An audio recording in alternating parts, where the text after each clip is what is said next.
दोस्तों नमस्कार, मैं उपेंद्र यादव, आप सबका लाइव प्रोग्राम में आपका स्वागत है।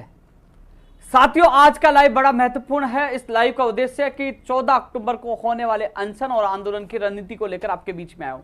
उससे पहले मैं बेरोजगारों के अन्य मुद्दों को लेकर भी चर्चा करूंगा। साथियों, अब आर पार की लड़ाई का ऐलान हमने किया है कि अब राज्य सरकार के खिलाफ खुला मोर्चा खोला है। साथियों, सरकार से हम सबको मिलकर लड़ना होगा, इस लड़ाई को जीतना होगा। साथियों, लगातार जिस प्रकार भर्तियों पर एक पारदर्शिता पर सवाल उठ रहे हैं, पेपर लीक हो रहे हैं, धांधलियां हो रही है, जिसमें बेरोजगारों में अविश्वास उत्पन्न हुआ है। साथियों, 14 अक्टूबर को एक बार फिर पूरी सरकार खिलाफ मोर्चा खोले। वहीं 2 जगह उपचुनाव है और उत्तर प्रदेश में चुनाव है।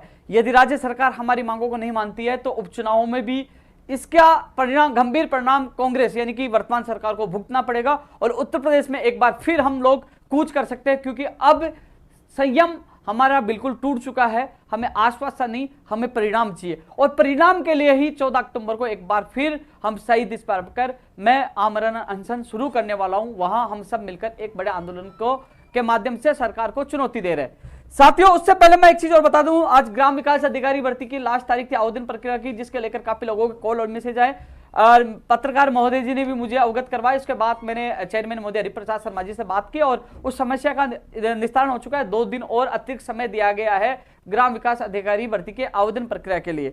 वहीं पटवारी और बिजली विभाग की जो भर्तियां हैं उनकी भी परीक्षा तिथि 23-24 अक्टूबर जो टकरा रही है, इसको लेकर भी काफी लोग असमंजस की स्थिति में। इस संबंध में भी सीएमओ के अधिकारियों के साथ साथ बिजली विभाग के अधिकारियों को सुबोध अग्रवाल जी से मैं खुद मिलकर आया था और 12 तारीख को एक बार भास्कर साहब जी से मैं पुनः जाकर मिलूंगा कि समस्या का निस्तारण हो, क्योंकि 2-4 दिन बिजली विभाग की भर्तियों की तारीख आगे चली जाएगी तो कहीं ना कहीं जो आपस में जो टकराव हो रहा है इससे बेरोजगारों को राहत मिल सके। साथ ही इसके अलावा और चीज जो है आप लोगों के सामने मैं बात रखने वाला हूं। साथियों, आज का लाइव इसलिए महत्वपूर्ण हो गया है साथियों, क्योंकि साथियों अब जो वर्तमान में जो हालात है, क्योंकि हमारे जो युवाओं के नाम पर हर लोग राजनीति के लिए तैयार है। युवाओं के नाम पर राजनीति करना आसान है, लेकिन राजनीति के साथ युवाओं को राहत पहुंचाना बड़ी मुश्किल है। साथियों, मेरा प्रदेश का बेरोजगार संकट में है और ऐलान मैंने भी कर दिया कि राज्य सरकार के खिलाफ खुला चैलेंज दे दिया और खुला ऐलान कर दिया। अब 14 अक्टूबर से एक बड़ी लड़ाई हम लड़ने वाले। साथ ही एक चीज और बता दूं, मेरे प्रदेश के युवाओं से मैं कहना चाहूंगा कि पिछले कुछ दिनों से आपने देखा होगा कि जो कुछ लोग सोशल मीडिया पर जो लोग जिस प्रकार जिस भाषा का उपयोग कर रहे थे, जो कह रहे थे कि मैं तो बेरोजगारों के साथ उपेंद्र यादव राजनीति कर रहा है, बेरोजगारों की नहीं सुना और वो तो मुख्यमंत्री से सीधा जाके मिलके आ गया। तो उन सभी से मेरा निवेदन है कि आप बेरोजगार हितैषी हो तो आपको चुनौती और चेतावनी भी है, आपको चैलेंज भी है कि आप यदि बेरोजगार हितैषी हो तो मैं खुद पूरी सरकार के खिलाफ मोर्चा 14 अक्टूबर से खोल रहा हूं। आप आइए, यदि बेरोजगार हितैषी हो तो मैं अनशन पर बैठ रहा हूं तो आप भी अनशन पर बैठे और कहे कि हम बेरोजगार हितैषी हैं, बेरोजगारों के नाम पे राजनीति नहीं, बेरोजगारों को न्याय मिले उसके लिए संघर्ष करेंगे, तब मैं उन लोगों को मानूंगा वो हितैषी है। अन्यथा वो किसी अपने आकाओं के इशारों पर ट्रोल करने का और कमेंट करने की, वो अपने उनको पैसे मिलते हैं तो वो कर रहे हैं, तो वो उनकी अपनी जिम्मेदारी निभा रहे हैं। लेकिन साथियों, धीरे धीरे आपको जैसे पर्दा हटता जा रहा है, धीरे धीरे आपको सच्चाई आपके सामने आ रही है कि वास्तव में संघर्ष 9 साल से आप लोगों के लिए कौन कर रहा था, अब कौन कर रहा है, पहले कौन आए फिर बीच में कौन गायब हो गया, लगातार आपका कौन साथ दे रहा है। धीरे धीरे आपके सामने सारी स्थितियां स्पष्ट हो जाएंगी, हो रही है, सबको पता है। साथियों, एक चीज और बता दूं आपको, अब जो 14 अक्टूबर को हम महापड़ाव जो अनशन हम शुरू करने वाले हैं, मुख्यमंत्री जी से मैंने मुलाकात की, प्रताप सिंह खाचरियावास हमारे बीच में आया और 2 मंत्रियों से राजेंद्र यादव और रघु शर्मा जी से हमने मुलाकात की। अब वार्ता हम नहीं जाएंगे, न कहीं पे भी हम वार्ता के लिए नहीं जाएंगे, क्योंकि धरना स्थल पर वार्ता के लिए सरकार के मंत्रियों को ही आना होगा, क्योंकि हमने मुख्यमंत्री जी जो इनके मुखिया हैं उनको सारी चीजें अवगत करवा दी। एसआई और रीट में जो घपला हुआ सारी चीजों से उनको अवगत करवा दिया है, मंत्रियों को बता दिया, लिखित में दे दिया, सबूत तक दे दिए। अब हमें कुछ नहीं करना, हम लोग अब सरकार से परिणाम चाहिए, आश्वासन नहीं चाहिए। जो शिक्षा मंत्री जी यह कहते थे कि नहीं वो तो बीजेपी का आंदोलन है, अब 14 तारीख को हम सब पूछेंगे, बता दीजिए ये राजस्थान के शुद्ध पीड़ित बेरोजगारों का आंदोलन है, जवाब दीजिए। अब आपको जवाब देना होगा मंत्री जी, अब आप गोली नहीं दे सकते हो, नहीं आपका पीछा नहीं छोड़ेगा, अब आपका पीछा राजस्थान का युवा नहीं छोड़ेगा। मंत्री जी, अब आपका आश्वासन नहीं, हमें परिणाम चाहिए। आप बार बार ये नहीं कह सकते कि वो तो बेरोजगार बीजेपी के थे, वहां तो और कोई किरोड़ी लाल जी मीणा जी के थे, अब ये नहीं कह पाओगे, क्योंकि वहां शुद्ध बेरोजगार बैठेंगे जो पीड़ित है, जो आपसे सवाल का जवाब मांगेंगे कि आप बताइए बत्ती लाल मीणा कहां है, कहां का पेपर गया, किस किस को दिया है, कहां का ये नेट बंदी से पहले पेपर आउट हुआ, तो सारी चीजों का जवाब हम मांगेंगे। यदि आप मंत्री जी आप बिल्कुल सही हो, आपने बयान दिया कि भर्ती प्रक्रिया में कोई दिक्कत नहीं, पारदर्शिता के साथ हुई है, तो सीबीआई को जांच देने में किस बात का डर है? आप दीजिए सीबीआई को, दूध का दूध और पानी का पानी हो जाएगा, जो गलत होगा वो हो जाएगा। कई अभ्यर्थी मेरे पास वो भी कॉल कर रहे हैं कि भैया हमारे रीट में एसआई में पेपर अच्छा हुआ, हमने बहुत मेहनत की है। हाँ मुझे पता है, कई लोगों को मैं भी जानता हूं जो कई दिनों से, कई सालों से वो तैयारी कर रहे हैं। लेकिन साथियों, जब सीबीआई को हम जांच की मांग कर रहे हैं, सीबीआई से जांच होगी तो घपला होगा तो भर्ती रद्द होगी, घपला नहीं होगा तो आपको घबराने की आवश्यकता नहीं है। लेकिन पहले शिक्षा मंत्री जी तो तैयार हो, वो शिक्षा मंत्री जी क्यों तैयार नहीं हो रहे? शिक्षा मंत्री कह रहे पारदर्शिता के साथ हो, तो आप दे दीजिए सीबीआई को, तो सीबीआई से जांच होगी तो दूध का दूध और पानी का पानी हो जाएगा। यदि गलत होगा तो पेपर भी रद्द होगा, और गलत नहीं होगा तो किसी के साथ गलत नहीं होगा, तो किसी को भी, दोनों पक्षों को निष्पक्ष जांच सीबीआई, यानी सीबीआई किसी के दबाव में नहीं होगी, वो निष्पक्ष जांच करेगी, जो गलत होगा तो गलत को वो ठहराएंगे। इसलिए साथियों, हम लोग जो मांग कर रहे हैं कि एसआई और रीट की सीबीआई से जांच हो। साथियों, जो शिक्षा मंत्री जी चुनौती दे रहे थे, उस चुनौती को हम स्वीकार करते हुए 14 तारीख को राजस्थान के युवा बेरोजगार शिक्षा मंत्री जी को चैलेंज और चुनौती देंगे कि आप बता दीजिए पीड़ित बेरोजगार है, अब जवाब दे दीजिए। पहले तो आपने राजनीतिकरण करते हुए कह दिया कि ये तो दूसरी पार्टी के लोग हैं, तो ये आर पार की लड़ाई का ऐलान हमने कर दिया है। 14 अक्टूबर को हम जयपुर शहीद स्मारक पर एक बार फिर इकट्ठे हो रहे हैं। मैं आमरण अनशन पर उपेंद्र यादव एक बार फिर बैठेगा। हालांकि मुझे तो वो पल अभी भी याद है कि जब मैं अक्टूबर, अरे ये क्या बात है, अब याद आया कि पिछले साल भी शायद, हाँ पिछले साल की हो गया, शुरुआत 2019 की बात है, 20 की है। उस समय भी मैं करीब 6 अक्टूबर के आसपास, मैं उस समय मैं आमरण अनशन पे बैठा था, और इस बार 14 अक्टूबर है। तो साथियों, मुझे पता है कि उस समय मेरे साथ क्या स्थिति हुई थी, डॉक्टर ने क्या कहा था, सारी स्थिति उनको पता है कि मेरा शरीर इतना डैमेज हुआ था। उन्होंने कहा कि भविष्य में कभी अनशन मत करना, और जो वहां जो इंजेक्शन, जो बार बार जो आर्टरी में इंजेक्शन लगाना, कितनी समस्याओं का सामना करना पड़ता है। उस समय मैंने सोचा था कि मैं जीवन में अनशन नहीं करूंगा, लेकिन इस लड़ाई में अब अनशन के दौरान मुझे जान देनी पड़ी तो मैं दूंगा, क्योंकि अब लड़ाई है अत्याचार और अन्याय के खिलाफ। इस लड़ाई को हम लड़ेंगे और जीतेंगे। तो तमाम साथियों कहना चाहूंगा, जो लोग एसआई भर्ती का मामले के लिए लोग कह रहे हैं कि रीट की वजह से दब गया, नहीं, मुझे पता है जो बीकानेर से पाली पेपर आया, 12 लोग गिरफ्तार हुए, वो कहां का पेपर गया वो अभी तक जांच नहीं, उनके खिलाफ कार्रवाई हुई। जो प्रिंसिपल फोटो खींच के भेज रहा है, तो वो ओमार सीट आना, वीडियो आना, रीट का पेपर जयपुर से गंगापुर सिटी जाना, सवाई माधोपुर पुलिस लाइन में भी पेपर गया, ज्यादातर पुलिस लाइन में पेपर गया। कई लोगों ने मुझे बताया है कि पुलिस लाइन सवाई माधोपुर से उनके सरपंच ने भी लिया है, पड़ोसी सरपंच साहब ने भी लिया है। कहां का पेपर, कई लोगों ने मुझे बताया, उनकी रिकॉर्डिंग, उनकी सारी चीजें मेरे पास है। वो सबूत के तौर पर हम लोग, इस सबूत के आधार पर हम लड़ाई लड़ रहे हैं कि जिस प्रकार एसआई और रीट में जो घपलाया, कुछ लोग जैन भर्ती के लिए भी कह रहे हैं, तो उनके आपत्तियों की भी जांच हो। तो साथियों, इन सबको लेकर हम एक बार फिर 14 अक्टूबर को मोर्चा खोल रहे हैं। साथ में अब सरकार से लड़ाई कर रहे हैं। अरे भाई, जब मैं अनशन पे बैठ रहा हूं, आर पार की लड़ाई हम लड़ रहे हैं, तो साथियों कई चीजें और है जिनको लेकर हम लड़ाई लड़ रहे हैं। क्योंकि अनशन, पता नहीं इस दुनिया में मैं रहूं ना रहूं, क्योंकि पहले डॉक्टर का मना जो किया था, जिस प्रकार जो हालात पिछली बार अनशन के दौरान बने थे, लेकिन एक बार फिर मैं मेरी खुद की जान को जोखिम में डालकर एक बार फिर मेरी युवा बेरोजगारों के लिए अनशन पे बैठ रहा हूं। लेकिन साथियों, इस दौरान जो चीजें है, जो 7 सूत्रीय मांगों का आपने ज्ञापन देख लिया होगा, मैं आपको बता दूं एक बार पुनः, मैं चीज सीबीआई वाली चीज आपको मैंने बता दी है। इसके अलावा साथियों, सीबीआई के अलावा जो आपने देखा होगा, भविष्य में प्रतियोगी परीक्षा होने के लिए सख्त से सख्त गैर जमानती कानून हो, 10 साल की सजा हो, चाहे 20 साल की कर दो सजा हो, और उनकी संपत्ति जब्त करने का कानून भी होना चाहिए। जैन भर्ती के लिए भी आपत्ति है, उनका भी जांच होनी चाहिए। नीमराणा कमला देवी परीक्षा केंद्र में 6 बेरोजगारों को दर्ज मुकदमे वापस होना चाहिए और जांच। इसके अलावा जो वंचित अभ्यर्थियों को भी के साथ न्याय हो, और जहां पेपर खुले मिले हैं, वहां देर से पेपर पूछे, उनके खिलाफ कार्रवाई, उनको बर्खास्त करे और उनकी जांच हो। सीसीटीवी कैमरे में जब जांच होगी, जब वीडियोग्राफी वो देखा जाएगा, तो पता चलेगा कि वास्तव में किसकी गलती है, तो उन परीक्षा केंद्रों के खिलाफ भी कार्रवाई हो। बत्तीलाल मीणा जी को जल्द से जल्द पकड़ा जाए, और संरक्षण देने वाले कौन कौन राजनेता है उनको भी जेल में डाला जाए, खुलासा उसका भी जल्द से जल्द किया जाए। मेरा मानना है कि राज्य सरकार और पुलिस की सबसे बड़ी नाकामी यह है कि अभी तक बत्तीलाल मीणा इनके शिकंजे में नहीं आया, नहीं पकड़ा। इसलिए सबसे बड़ी नाकामी मैं सरकार की भी कह सकता हूं और पुलिस प्रशासन कह सकता हूं कि बत्तीलाल को अभी तक क्यों नहीं पकड़ा गया। बत्तीलाल पकड़ा जाएगा तो पता चलेगा पेपर जयपुर से किससे लिया, किसको दिया, कहां का पूछा है, और उसके पीछे कौन राजनीतिक संरक्षण उनको दे रहा है, कौन कौन से राजनेताएं जुड़े हैं। आज एक लेटर भी वायरल हुआ था कि स्कूल में उसको कुछ सदस्य बनाने के लिए, तो उसमें एक नेता आज वो नाम आ गया, पहले फोटो आई, तो धीरे धीरे बत्तीलाल जी से जुड़े व्यक्तियों के नाम अब धीरे धीरे सामने आए। साथियों, मेरे पास वो फोन भी आया, मेरे पास जो कृष्ण गोदारा जी, जो रीट का पेपर लेकर जो आ रहे थे रायसर के पास, जो मनोहरपुर से 27 किलोमीटर 28 किलोमीटर दूर, और दौसा से जो मनोहरपुर दौसा के बीच में जो टैंकर कंटेनर पलटा था, उसमें जो ड्राइवर की जो मौत हुई है, उसके भतीजे का कृष्ण कुमार का मेरे पास फोन आया। उन्होंने बताया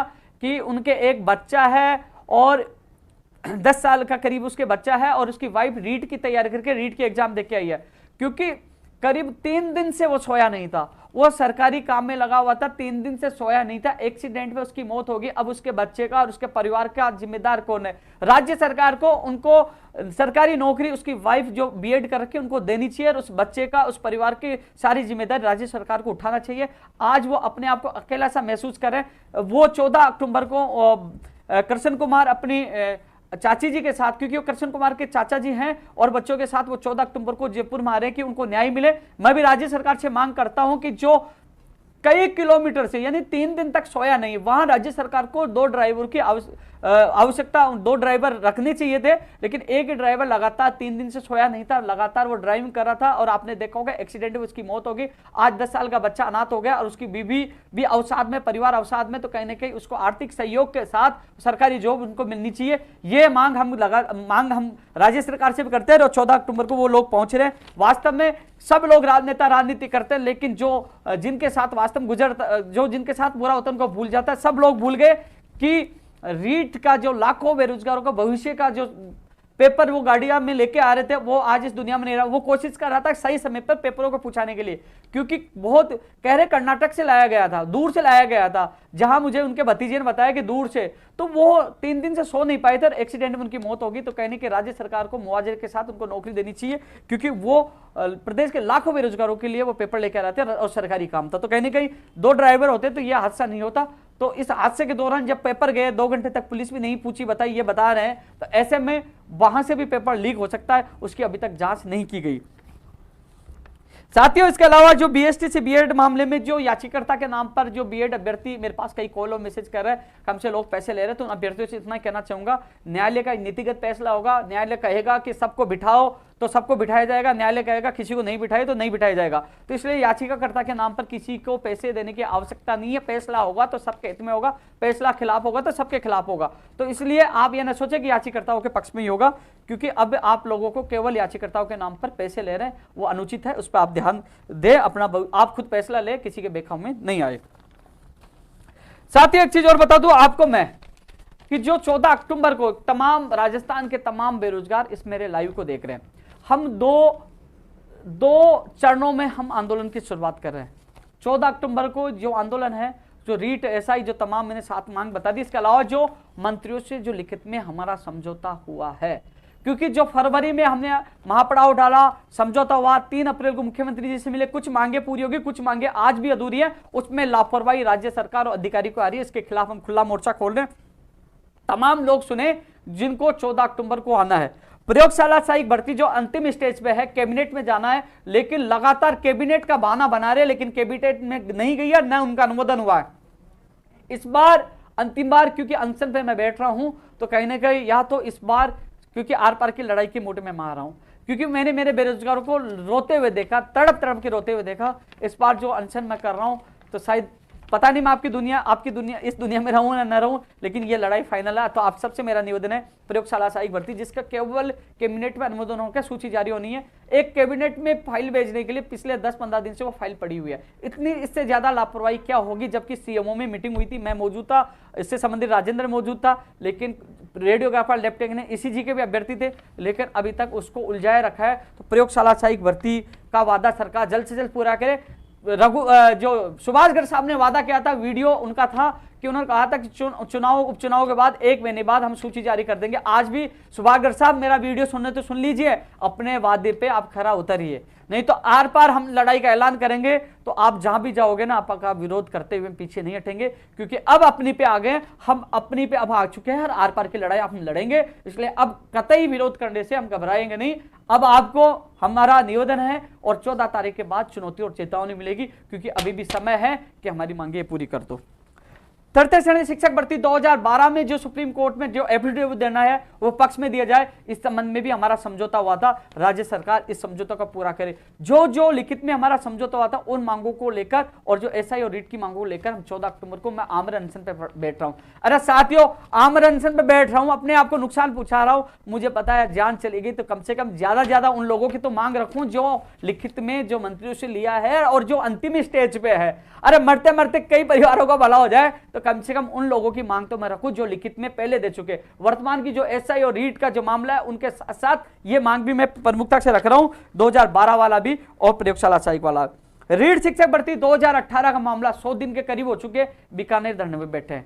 या तो कभी वो तामील नहीं करवाते, कभी क्या नहीं करवाते, बार बार तारीख पे तारीख मिल रही है। तो इसके से संबंधित जो भर्ती के अभ्यर्थी उनसे मेरा निवेदन यही है कि अब की बार पूरी ताकत के साथ मैं पूरी ताकत लगाऊंगा कि इस बार सरकार का एडवोकेट जनरल साहब वहां फिजिकली जाए और वहां पैरवी करवा के इस भर्ती प्रक्रिया को कोर्ट से निस्तारण करवाए। अरे जो भी फैसला होगा वो जज साहब को देना है, किसी के पक्ष में दे, कम से कम फाइनल फैसला तो करवाए। तो इसका फाइनल फैसला करा के इस भर्ती प्रक्रिया को जल्द से जल्द पूरी करवाने के संबंध में इस रीट 2018 के तमाम अभ्यर्थियों से ये कहूंगा कि अब आर पार की लड़ाई आपके लिए 14 अक्टूबर से मैं आमरण अनशन के माध्यम से लड़ूंगा। तो तमाम अभ्यर्थी 14 अक्टूबर को सुबह 10 बजे शहीद स्मारक आप लोग पहुंचे। वही टेक्निकल हेल्पर भर्ती की विज्ञप्ति, इस संबंध में मैं कल विद्युत भवन जाके आया था साथियों। विद्युत भवन में उन्होंने यह कहा कि हमारी तरफ से विज्ञप्ति का कार्य पूर्ण है, यानी कि जो प्रोफॉर्मा है हमने पूर्ण बना रखा है, लेकिन अभी तक एजेंसी के लिए जो कोऑर्डिनेशन कमेटी कौन बनी है कमेटी, उसकी मीटिंग होगी, उसमें तय होगा 4-5 एजेंसियां हैं, उसमें किस एजेंसी को देना है और एजेंसी से कोटेशन आने के बाद तय होने के बाद हम विज्ञप्ति में समय नहीं लगाएंगे, हमारी तरफ से पूरी तैयारी है। मैंने कहा कि भाई आपकी तरफ से पूरी तैयारी, मंचन पे बैठ रहा हूं, हम जब सरकार पे दबाव होगा तो वो मीटिंग भी हो जाएगी। बोले दबाव होगा, मीटिंग होगी तो हम तुरंत इसी महीने में विज्ञप्ति जारी कर देंगे, अन्यथा अक्टूबर महीने में जो हालात बने हुए उस हालात के आधार पर अक्टूबर में भी टेक्निकल हेल्पर की विज्ञप्ति जारी नहीं होगी। इसमें भी बीडी कल्ला जी ने वादा किया था सितंबर में, सितंबर पूरा जा चुका है और अक्टूबर चल रहा है। बार बार आज हम सरकार के खिलाफ मोर्चा क्यों खोल रहे हैं? इसलिए खिलाफ मोर्चा खोल रहे हैं कि टेक्निकल हेल्पर भर्ती की विज्ञप्ति निकालने का वादा सितंबर का था, वो पूरा नहीं हुआ। वही जो मैं प्रयोगशाला सहायक गिना चुका हूं, वही मैं 2012 वाला मुद्दा गिना चुका हूं। ये वो वादे हैं जो फरवरी में वादे किए गए थे, जो अप्रैल में सीएम साहब से मिलने के बाद वादा मंत्रियों ने किया था, रात को 12:30 बजे आए थे। इसलिए इसकी विज्ञप्ति इसी महीने में जल्द से जल्द जारी करें, इसके लिए हम पूरी ताकत 14 अक्टूबर को लगाएंगे। तमाम अभ्यर्थी हैं उनसे ये कहना चाहूंगा कि यदि आप अभी भी नहीं जागे तो इसी हालात जो अभी बने हुए हैं तो अक्टूबर में भी आपकी विज्ञप्ति जारी नहीं होगी। इसलिए घरों से निकले, 14 अक्टूबर को वहां पहुंचे, वहीं पूरी सब्जी खाएंगे, वहीं बैठेंगे, जब तक इस बार हम लोग विज्ञप्ति लेकर ही जाएंगे, टेक्निकल हेल्पर की विज्ञप्ति लेकर ही जाएंगे। तमाम अभ्यर्थियों से कहना चाहूंगा अपने लिए घरों से निकले और विज्ञप्ति के लिए जयपुर पूछे 14 अक्टूबर सुबह 10 बजे। साथियों, रेडियोग्राफर, लैब टेक्नीशियन, ईसीजी, ये चयनित अभ्यर्थी हैं। मैं कुछ सीएमओ में था, इनके अभ्यर्थी मौजूद थे। मेरे सामने प्रताप सिंह दुट्टर साहब को कहा था, उन्होंने कहा सेक्रेटरी के पास फाइल भेज दी और जल्द नियुक्ति आदेश जारी करा देंगे, और अभी तक ये फाइल मंत्री जी के पास गई।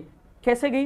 मंत्री जी के पास गई, बोले टर्निंग की फाइल भेजी गई और टर्निंग की मंत्री जी ने वापस लौटा दी, बोले टर्निंग के नहीं, नियुक्ति की फाइल भेजी है। और अब फाइलों का चक्कर चल रहा है। अब वो कह रहे हैं कि दोबारा से वो फाइल जाएगी, उसके बाद नियुक्ति आदेश होंगे। हालांकि ईसीजी की फाइल सही गई है, पहले ईसीजी की नियुक्ति आदेश होंगे, लेकिन रेडियोग्राफर, लैब टेक्नीशियन की विभागीय लापरवाही से वापस अटक गई है। तो साथियों, जितने इनको लापरवाही करनी है करने दीजिए, हम सब मिलकर 14 अक्टूबर को जवाब देंगे। तमाम साथियों से मेरा निवेदन है कि जिन जिन मैं भर्तियों का नाम ले रहा हूं, इन भर्तियों को लेकर 14 अक्टूबर को आमरण अनशन, वहां हम सब लोग बैठेंगे। तमाम मीडिया, प्रदेश की और देश की तमाम मीडिया वहां रहेगी और इस बार आर पार लड़ाई का ऐलान हो, क्योंकि उपचुनाव भी है और बहुत कुछ है। इस बार बड़ी लड़ाई है। आप सभी साथियों से निवेदन है, आप ज्यादा से संख्या में सुबह 10 बजे शहीद स्मारक पूछो। साथियों, इसके अलावा रेडियोग्राफर, लैब टेक्नीशियन की जो हाईकोर्ट में सुनवाई उसमें फाइनल निस्तारण करवा जाए, वो भी मांग इसमें हमने रखी है। इसके अलावा पंचायत राज एलडीसी भर्ती 2013 10,029 पदों पर माननीय मुख्यमंत्री जी ने 2 बार घोषणा कर दी, लेकिन इसका नियुक्ति प्रक्रिया का कैलेंडर जारी नहीं हुआ। ये मांग भी हम इस आमरण अनशन में मैं रख रहा हूं, क्योंकि ये भी हमें लिखित में राज्य सरकार के मंत्रियों ने दिया था, लेकिन वो मांग आज भी अधूरी है। तमाम पंचायत राज एलडीसी के जो अभ्यर्थी हैं, मेरी कोशिश ये रहेगी जो मांग पत्र में शामिल है, इन अभ्यर्थियों को राज्य सरकार दीपावली पर तोहफा दे, और इसके लिए मैं मेरी जान दांव पे लगा रहा हूं। मैं आमरण अनशन कर रहा हूं कि इन मेरे बेरोजगार अभ्यर्थियों को दीपावली का तोहफा मिलना चाहिए, इसके लिए मैं पूरी ताकत लगा रहा हूं। फार्मासिस्ट भर्ती की संशोधित विज्ञप्ति और परीक्षा तिथि जल्द से जल्द जारी की जाए, यह मांग भी प्रमुखता के तौर पर इस मांग पत्र में शामिल है 14 अक्टूबर के आंदोलन में। इसके अलावा शिक्षा विभाग में 19,000 पदों के लिए, शिक्षा मंत्री जी मुझे यह बता दीजिए, आप लगातार ये कह रहे हो कि कंप्यूटर भर्ती का सिलेबस और विज्ञप्ति जल्द जारी होगा। कितने सप्ताह पहले आपने कहा था, मेरे को लगता महीना भर होने वाला है, आपने कहा था कि सिलेबस जल्द जारी हो जाएगा। वो जल्द कब आएगा? प्रदेश के बेरोजगार पूछ रहा जल्द कब आएगा? मंत्री जी यदि युवाओं ने एक बार आगाज कर दिया तो मंत्री जी आपका मंत्री पद और प्रदेश अध्यक्ष पद भी नहीं बचेगा, क्योंकि युवाओं में बड़ी ताकत है। आपसे अभी भी हम हाथ जोड़ के निवेदन करते हैं, जो कहो उस पर खरा उतरो, गोली नहीं, कैप्सूल नहीं, हमें परिणाम चाहिए। हमें कंप्यूटर भर्ती की सिलेबस और विज्ञप्ति चाहिए, और जल्द से जल्द विज्ञप्ति चाहिए, और संघर्ष करके जिस प्रकार हमने उत्तर प्रदेश तक जाना पड़े और फिर जाना पड़े तो फिर जाएंगे, लड़ेंगे, लेकिन हम पीछे नहीं हटेंगे। हमें कंप्यूटर भर्ती की सिलेबस और विज्ञप्ति चाहिए, और खुला कह रहे जल्द नहीं हुआ तो बड़ा पंगा भी होगा, बड़ा आंदोलन भी होगा, चाहे फिर प्रियंका गांधी जी के पास उत्तर प्रदेश जाना पड़े, लेकिन पीछे नहीं हटेंगे। इसलिए अभी आप तक मेरा मैसेज जा रहा हो, यदि कोई आपका चाटुकार इस वीडियो को देख रहा हो तो मंत्री जी आपको सुनना होगा, आपको अपना वादा पूरा करना होगा। जल्द से जल्द कंप्यूटर भर्ती का सिलेबस और विज्ञप्ति आपको जारी करनी होगी। और जब लगातार आप घोषणा कर रहे हो कि हम 19,000 पदों पर हम लोग first grade second grade PTI की भर्तियां निकालेंगे, आप 10,000 6,000 आंकड़े मत गिनाइए, ये तो मैं बहुत पहले अभ्यर्थियों को बता चुका, लेकिन आपको उन पदों की विज्ञप्तियां कब जारी करोगे ये बताओ, कब वैकेंसियां निकालोगे? हमें लॉलीपॉप नहीं चाहिए। 24 दिसंबर 2019 को 3,000 पदों पर आपने फर्स्ट ग्रेड की घोषणा की थी, वो मांग आज भी अधूरी है। हमें 19,000 पदों का वर्गीकरण और उसकी घोषणा, उसकी विज्ञप्ति कब जारी होगी वो घोषणा जल्द से जल्द चाहिए। ये मांग भी 14 अक्टूबर को रख रहे हैं। ऐसा नहीं है आपने बोल दिया 6,000 पे फर्स्ट ग्रेड क्या आएगी, 10,000 पे सेकंड ग्रेड आएगी, और बच्चे पद क्या होंगे? भाई पीटीआई की भी आप घोषणा करिए, आप घोषणा करिए कि विज्ञप्ति कब आएगी, और कम से कम इसमें समय भी दीजिए। एक साथ परीक्षा का टकराव मत करिए। एक अभ्यर्थी क्या क्या तैयारी करे, कम से कम 5-6 महीने की आपको समय तो अवधि आपको देनी होगी, इसलिए समय देने की कोशिश करिए। भैया कैमरा बंद हो गया, एक बार देखना, इस चीजों के लिए उधर से देखना, उनको बोल, उन चीजों के लिए आपको आप इस समय देना होगा। पंचायत राज जैन भर्ती की विज्ञप्ति जल्द से जल्द जारी हो, उनको बताना एक बार जाके। पंचायत राज जैन भर्ती की विज्ञप्ति जल्द से जल्द जारी हो, उसके लिए भी हम प्रयास करें। पंचायत राज जैन भर्ती जो नया जो आप रूल्स बना रहे हो उसको अनुमोदन जल्द से जल्द होकर जल्द से जल्द इसकी विज्ञप्ति जारी हो, क्योंकि कई सालों से पंचायत राज जैन भर्ती का अभी तक भर्ती नहीं आई है। इसकी भी हम मांग 14 अक्टूबर के होने वाले अनशन में कर रहे हैं। इसके अलावा दंत चिकित्सक, रेडियोग्राफर, नेत्र सहायक, लैब टेक्नीशियन, नर्सिंग भर्ती, चिकित्सा विभाग की वार्ड वो जो नई भर्तियों की भी मांग कर रहे हैं। चिकित्सा विभाग में जल्द से जल्द रेडियोग्राफर निकाली जाए, लैब टेक्नीशियन निकल जाए, दंत चिकित्सक निकल जाए, नेत्र सहायक निकल जाए, ओटी टेक्नीशियन का कैडर बनाया जाए, ओटी टेक्नीशियन निकल जाए। इन भर्तियों की हम मांग कर रहे हैं। दंत चिकित्सक के अभ्यर्थी लगातार संपर्क में है, तो जल्द से जल्द दंत चिकित्सक भर्ती की भी विज्ञप्ति जारी की जाए। वरिष्ठ अध्यापक भर्ती 2016 की सूची जारी की जाए। डीओपी से डीओपी में मिल के आया था, लेकिन उसके बाद मेरी मुलाकात नहीं हो पाई, तो डीओपी से फाइल जाने के बाद अभी आरपीएससी और बीकानेर का भी रोल है, तो जल्द से जल्द इसकी सूची जल्द से जल्द जारी की जाए। स्कूल व्याख्याता भर्ती 2018 में कम किए गए 14%, 689 पद। मंत्री जी ये आपका वादा है, कातर सभा में आपने वादा किया था मेरा एक फोन बजेगा। प्रदेश का बेरोजगार इंतजार कर रहा है कि आपकी फोन की घंटी कब बजेगी, कब उनको न्याय मिलेगा। यह वादा भी आपको पूरा करना होगा शिक्षा मंत्री जी। हम सब मिलकर इसके लिए अब मैदान में उपेन्द्र यादव उनके साथ है, अंतिम क्षण तक इनके लिए मैं लड़ाई लड़ूंगा। आपको अपना वादा पूरा करना होगा, और जहां आप जाओगे ये वादा मैं जरूर अब याद दिलाऊंगा कि मंत्री जी फोन कब बजेगा आपका। राजस्थान के बेरोजगार याद कर रहे हैं। राजस्थान की भर्तियों में बाहरी राज्यों को कोटा खत्म किया जाए और राजस्थान के बेरोजगारों को प्राथमिकता दी जाए, यह प्रावधान भी राज्य सरकार को करना चाहिए। साथियों लगातार देखो 2 चरणों में जो मैंने भर्तियों का नाम लिया, वो 14 अक्टूबर को इस चरण में आंदोलन कर रहे हैं, और बची जो भर्तियों के बाद में अलग से आंदोलन करेंगे। लेकिन ये जो मैंने भर्तियों का नाम लिया, ये भर्तियां वो है जिससे सरकार से हमने लिखित में लिया है, और जो वर्तमान में जो सबसे बड़े इश्यू चल रहे हैं पेपर लीक वाले, उसको लेकर हम लड़ाई लड़े। एक बात देख लेता हूं, कहीं लाइव तो डिस्टर्ब नहीं हो गया है।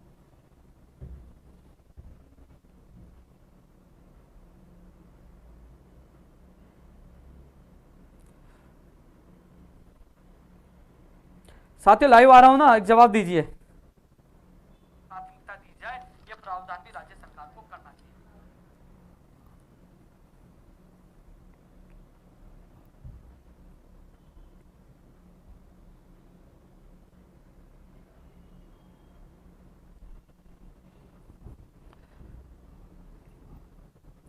साथियों लाइव में आपके बीच में हूं। आप सबसे मैं ये कहना चाहूंगा 14 अक्टूबर को हम लड़ाई लड़ेंगे और हम सब मिलकर इस लड़ाई को जीतेंगे। साथियों एक चीज और बता दूं आपको मैं, क्योंकि मुझे पता है, क्योंकि जब ऐसे ऐसे लोग भोगला चुके हैं कि उपेंद्र यादव के साथ युवा इतने क्यों है, उपेंद्र यादव इतना ऊपर क्यों जा रहा है, क्योंकि वो राजनीति के आका हैं, उनके स्पॉन्सर है, वो अलग अलग आईटी सेल को मेरे पीछे लगा रखा है। जिन लोगों के आप कमेंट शायद आ रहे होंगे, उनके कमेंट आईडी खोल के देखोगे तो आपको पता लग जाएगा किस आका के आदेश से वो काम कर रहे हैं। लेकिन एक चीज और बता दूं आपको मैं, कि इससे कोई फर्क नहीं पड़ने वाला जब राजस्थान के युवा मेरे साथ है। यदि वो हितैषी है, तो उनको मेरी चुनौती है, आइए बैठिए अनशन पे, आपको मान जाएंगे कि आप बेरोजगार हितैषी हो।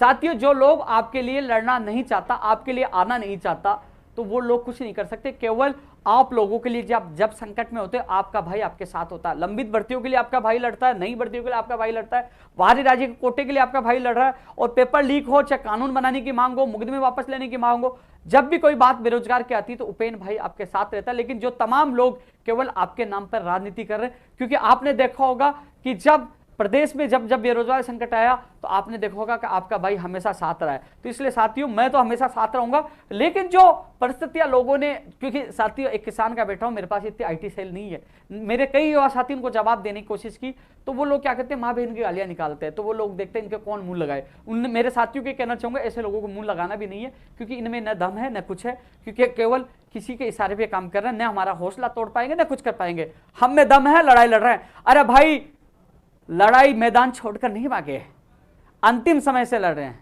और तुम कह रहे हो, अरे भाई खुला कह रहा हूं, ये वीडियो तो पूरी सरकार तक जा रहा है ना। मैंने एक मंत्री और पीसीसी को भी, पीसीसी चीफ को ललकारा है, मैंने पूरी कांग्रेस के खिलाफ एक आगाज किया। साफ कह रहा हूं कि आगाज एक मोर्चा खोल रहे हैं 14 अक्टूबर से। आप लोग जो अभी सुन लीजिए, आज नोट कर लीजिए, ये लोग थोड़े दिन बाद जैसे आगाज होगा, जेल भी होगी, पता नहीं, मैं फिर अनशन, पता नहीं क्या क्या होगा, ये थोड़े दिन बाद पता क्या कहेंगे, यार ये तो बीजेपी का आदमी है। थोड़े दिन बाद आप नोट कर लेना ये चीज, कि ये लोग कहने लग जाएंगे ये तो बीजेपी के इशारे पे कर रहा है, बीजेपी का आदमी है। फिर आरएलपी का बता देंगे। इनका कोई स्टैंड नहीं है साथियों। मैं मेरे बेरोजगारों का पहले भी था, आज भी हमेशा रहूंगा। तो इसलिए साथियों सबसे मेरा निवेदन है कि 14 अक्टूबर को हम शांतिपूर्वक, वहां हमारा गांधी नीति के तहत हम आमरण अनशन पे मैं बैठ रहा हूं, हम सब लोग वहीं बैठेंगे। और इस बार जो, क्योंकि उपचुनाव भी है, क्योंकि उपचुनाव से पहले यदि सरकार के सामने राजस्थान के तमाम बेरोजगार इकट्ठे होंगे, बात रखेंगे, तो सरकार को सुनना पड़ेगा, क्योंकि युवा बेरोजगार राज्य सरकार का समीकरण बिगाड़ सकता है। यदि सरकार ने हमारी मांगे नहीं सुनी तो दोनों उपचुनाव में इसका प्रभाव राज्य सरकार को दिखेगा, उठाना पड़ेगा, गंभीर परिणाम सुनना पड़ेगा। और यदि सरकार ने अभी भी अपनी नीति नहीं बदली तो आने वाले 2023 चुनाव में 21 सीट भी नहीं आएंगी, 10 सीट भी मुश्किल से मिल पाएगी, क्योंकि राजस्थान के युवा बेरोजगार समीकरण बिगाड़ने का मादा भी रखता है और समीकरण खराब करने की स्थितियां भी ला सकता है। इसलिए अभी भी सरकार के पास समय है कि आप हमारे बेरोजगारों की पीड़ाओं को सुने। राजनीति ऐसा नहीं कि वो उस पार्टी के, किसी पार्टी के नियम, हम युवा बेरोजगार, शुद्ध बेरोजगारों का आंदोलन है, आपको सुनना होगा, बेरोजगारों को न्याय देना होगा। इस सब के लिए हम लगातार संघर्ष करें। बुला दीजिए ना भाई, इसको बंद करने के लिए बुला दीजिए। इन सब के लिए हम सब लगातार हम प्रयास और संघर्ष कर रहे हैं। तो साथियों मेरी ताकत आप लोग हैं। मैं इतना ही कहना चाहूंगा, जो लोग हितैषी आपके, वो जरूर वहां के अनशन में बैठे और कहे, फोटो डाले कि हम अनशन पे बैठ गए आपके लिए। साथियों केवल मैं आपको पहले भी कहना चाहूंगा, आज भी कह रहा हूं, अब स्थिति हमारी और भी मजबूत हो चुकी है। कल मान लीजिए बड़ा आंदोलन होता है, उग्र आंदोलन होता है, तो न मीडिया न प्रदेश की जनता हमें यह कह पाएगी कि उपेंद्र यादव उनके साथियों ने उग्र आंदोलन क्यों कर दिया, उन लोगों ने सरकार तक बात क्यों नहीं पहुंचाई। साथियों हम सीएम से मिल चुके हैं, 3 मंत्रियों से मिल चुके हैं, सीएमओ के अधिकारियों ज्ञापन दे चुके हैं। अब हमारी तरफ से जो प्रक्रिया पूर्ण थी हमने कर ली है।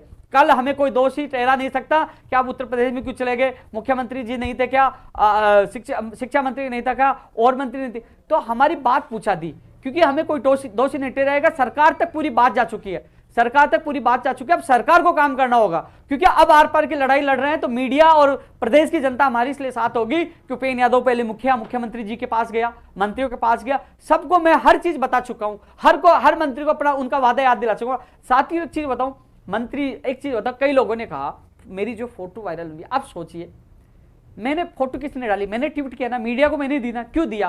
क्योंकि मैं, मेरी बात जो भी होगी, मैं मेरे बेरोजगार से हर बात शेयर करता हूं, हर बार, क्योंकि राजनेता क्या करते हैं, हर बात छुपाते हैं। मैं हर बात बेरोजगार तक पूछाता हूं कि मुझे बुलाया और मेरी बात हुई, मैंने जो चीजें हुई मैंने आपके सामने रखी और मैं संतुष्ट नहीं हुआ। भैया मिलने से परिणाम नहीं आए, मुझे परिणाम आदेश के रूप में चाहिए थे कि मुझे था कि कहीं ना कहीं मुख्यमंत्री जी को मैंने पूरा ब्रीफ किया तो कहीं ना कहीं वो अधिकारियों से इनपुट लेकर कहीं ना कहीं वो जल्द घोषणा करेंगे। मैं इस आस में था, इसलिए मैंने सोचा कि आंदोलन तो हम जारी रखना, लेकिन वो हमें परिणाम नहीं मिला। इसलिए उग्र जो वापस सरकार के खिलाफ मोर्चा खोलने का ऐलान मैंने ही किया है। साथियों नहीं मिलता, आप सोचिए दोनों तरफ से मार कैसे हो रही है। यदि मैं मुख्यमंत्री जी से मिलने नहीं जाता तो कहते कि बेरोजगार राजनीति कर रहे हैं, हमने बुलाया था वार्ता के लिए नहीं आए। मिलने चले गए तो लोग कहने लगे यार क्यों मिल के आ गया। भाई पाकिस्तान के प्रधानमंत्री से काम कर रहा हूं, काम तो इन्हीं मुख्यमंत्री जी से करवाना, इनके सामने रखना। मैंने मेरा फर्ज निभा दिया कि उन तक बात पहुंचा दी। कल मान लीजिए अनशन पे मेरी मौत भी होती है, कुछ मेरे साथ गलत होता है तो प्रदेश की जनता और मीडिया तो कहेगी कि वो बंदा आपसे मिलके गया था, वो बंदा आपके मंत्रियों से मिला था, न्याय क्यों नहीं मिला, वो पहले आपसे मिला। तो साथियों मैं मेरी तरफ से पूरा फर्ज निभा चुका हूं, सरकार के मुखिया और मंत्रियों को बता चुका हूं। कल आप अपनी रणनीति और अपने बेरोजगारों को कोई दोष नहीं दे कि इन लोगों ने क्यों नहीं बताया, पूरी सरकार को पता है, मीडिया के माध्यम से पता है। अब जो गेंद है सरकार के पाले में है, उनको ही अब फैसला करना होगा। अब जब हम महापड़ाव पे बैठ रहे हैं तो सरकार के मंत्रियों को ही सरकार की तरफ से जो भी है निर्णय है उनको ही करना होगा, उनको ही आना होगा। इसलिए साथियों आर पार की लड़ाई का ऐलान हमने किया, आपको समझना होगा। कुछ लोग आपको भ्रमित कर रहे हैं, क्योंकि ये लोग इसलिए भ्रमित कर रहे हैं कि साथियों उपेंद्र यादव मुख्यमंत्री से क्यों मिलके आ गया। भाई मैं मिलके आया तो आप लोगों को बताया, न फोटो छुपाई, आते ही मैंने आप लोगों को बताया, मैंने कोई बात नहीं छुपाई, क्योंकि मुझे छुपाना नहीं आता, मुझे राजनीति नहीं करना था। मेरा लक्ष्य यही है कि मेरा बेरोजगार को फायदा मिले। मुझे लगा कि परिणाम नहीं मिला, मुख्यमंत्री जी से मिल लिया, मंत्रियों से मिल लिया, परिणाम नहीं मिला तो मैंने तुरंत 14 अक्टूबर का ऐलान कर दिया, क्योंकि मुझे मेरे प्रदेश के बेरोजगार को न्याय चाहिए। मुझे ऐसा नहीं कि 2 दिन आंदोलन किया भग गया, कि नहीं भाई परिणाम चाहिए। इसलिए अंतिम सांस तक मैं आप लोगों के लिए लड़ रहा हूं, चाहे कितने लोग आए कितने चले जाएं। आप सोचिए अंतिम क्षण तक आपके साथ कौन है, कौन था, कौन रहने वाला, आप सोचिए। इसलिए आप मनन चिंतन करिए। और कई लोग कह रहे हैं कि साथियों जांच के बाद ही स्थिति स्पष्ट होगी, सीबीआई की जांच के बाद ही सारी चीजें होगी, बत्ती लाल के कनेक्शन किस किस से थे, कहां का पेपर गया, उसके बाद स्थिति होगी। इसलिए सभी साथियों से मैं निवेदन करना चाहूंगा कि सख्त से सख्त गैर जमानती कानून बने, उन बेरोजगारों के दर्ज मुकदमे भी वापस हो, और रीट कंटेनर लेने वाले के परिवार को सरकार सरकारी नौकरी दे और आर्थिक सहयोग करे। कई मुद्दों जो लिखित में समझौता हो वो मांगे पूरी, इनके लिए बड़ा आगाज सरकार के खिलाफ मोर्चा खोल रहे हैं। इसलिए सभी साथियों से निवेदन है आप सबको 14 अक्टूबर को आना है, क्योंकि एक चीज और बता दूं कि शायद 14 अक्टूबर को यह आंदोलन मेरा लास्ट हो, क्योंकि इसके बाद पता नहीं जो अनशन है। मुझे पता है कि इस बार कई बार मैंने अनशन किया, कई बार अनशन किया, इन 7-8 बार मैंने अनशन किया है, कभी घबराया नहीं। लेकिन पहली बार ऐसा लग रहा है कि ये अनशन के बाद मुझे ऐसा लग रहा है कुछ अनहोनी होने वाली है। पहली बार मुझे घबराहट पैदा हो रही है कि इस अनशन से कुछ अनहोनी होने वाली है। फिर भी मुझे पता है कि अनहोनी हो सकती है, उसके बावजूद भी मैं मेरे प्रदेश के बेरोजगारों के लिए खुद की जान जोखिम में डाल रहा हूं, लड़ रहा हूं, पीछे नहीं हटूंगा। और जो लोग मेरे 9 साल के संघर्ष में अंगुली उठा रहे, मैं नहीं, मेरा काम, मेरी मेहनत, मेरा संघर्ष और मेरा युवा साथी उनको जवाब देंगे। इतना ही कहना चाहूंगा कि दिल पर हाथ रखिए, भगवान के सामने जाइए और सोचिए कि जो इंसान अपने माँ बाप और परिवार सबको छोड़कर 9 साल से लगातार लड़ता रहा, कोई सी पार्टी रही, कभी पीछे नहीं हटा। 20 तारीख को, 22 तारीख को, 30 तारीख को और फिर उसके बाद 5 तारीख को और फिर 14 अक्टूबर को फिर ऐलान कर दिया। 14 अक्टूबर का भी समय 7 दिन का इसलिए दिया गया था। मंत्रियों ने कहा क्या सबूत है आप लिखित में दीजिए, सारी चीजें उनको दिया, बोले कि हम सीएम तक पहुंचाएंगे, जांच भी करवाएंगे। तो उनको समय चाहिए था, इसलिए मैंने 7 दिन का समय दिया कि 7 दिन में मैं मेरे युवाओं को इकट्ठा भी कर सकूं, 7 दिन में उन तक वो जो उनको निर्णय ले सके सरकार ले। 7 दिन का समय इसलिए दिया था, न कि मामला दबे। एसआई का मामला दब रहा था, उसको मैं दबने नहीं दूंगा, वो भी उठेगा, रीट का भी उठेगा, लेकिन साथियों इस मामले को दबने नहीं दे रहा। मैं अंतिम सांस तक आप लोगों के लिए लड़ रहा हूं। इतनी बात मैं आप लोगों को इसलिए समझा रहा हूं कि जो लोग 9 साल तक जो मुझसे जुड़े रहे, जिन लोगों को राहत मिली, आप उनसे पूछिए, वो बता देंगे। आप उनसे, अरे इससे ज्यादा तो मैं आपको बता दूं, इससे ज्यादा तो जो लोग नहीं जानते हैं, जब 2013 में बीजेपी, जो मेरा परिवार बीजेपी सपोर्टेड था, वसुंधरा राजे जी को तलवार भेंट दी थी, मैं युवा मोर्चा में बीजेपी कार्यालय बैठता था, पदाधिकारी में मेरा नाम भी आया था, यानी कि युवा मोर्चा में प्रदेश उपाध्यक्ष में मेरा नाम चला। लेकिन मुझे 2013 शिक्षक भर्ती और बीजेपी पार्टी में दोनों में एक को चुनना था। मैंने मेरे बेरोजगार को चुना और 5 साल संघर्ष करता रहा। इसके बाद इस बार कांग्रेस ने विश्वास दिलाया, कांग्रेस को समर्थन दिया और कांग्रेस के साथ आए। कुछ काम हुए, कुछ नहीं हुए। मुझे लगा कि अब हमारे काम नहीं हो रहे, मंत्री भी झूठ बोल रहे, अधिकारी भी नहीं सुने। फिर मैंने एक बार फिर आगाज कर दिया है, फिर एक बार मोर्चा खोल दिया है। मेरे लिए हमेशा मेरा प्रदेश का बेरोजगार रहा है। परिस्थितियां कैसी हो, लेकिन इतना जरूर कह सकता मैं रहूं या न रहूं, लेकिन एक दिन सच्चाई आप लोगों के सामने होगी। झूठ ज्यादा दिन तक टिकता नहीं है, अफवाहें और भ्रामक प्रचार ज्यादा दिन नहीं टिकता। एक दिन वो सारी चीजें, स्थितियां स्पष्ट हो जाती है, आपके सामने हर चीज स्थिति स्पष्ट होंगी। जो सच्चा है वो आपके सामने आएगा। लेकिन जिस प्रकार मैं कह रहा हूं, जो आपकी तेजी आई है, बैठिए मेरे साथ अनशन पे, वो क्यों नहीं बैठते? 2 दिन ड्रामा करके क्यों जा रहे हैं? बैठिए ना, आप रहिए ना साथ। लेकिन वो हितैषी नहीं बन सकते हैं, वो आपके हितैषी नहीं बन सकते।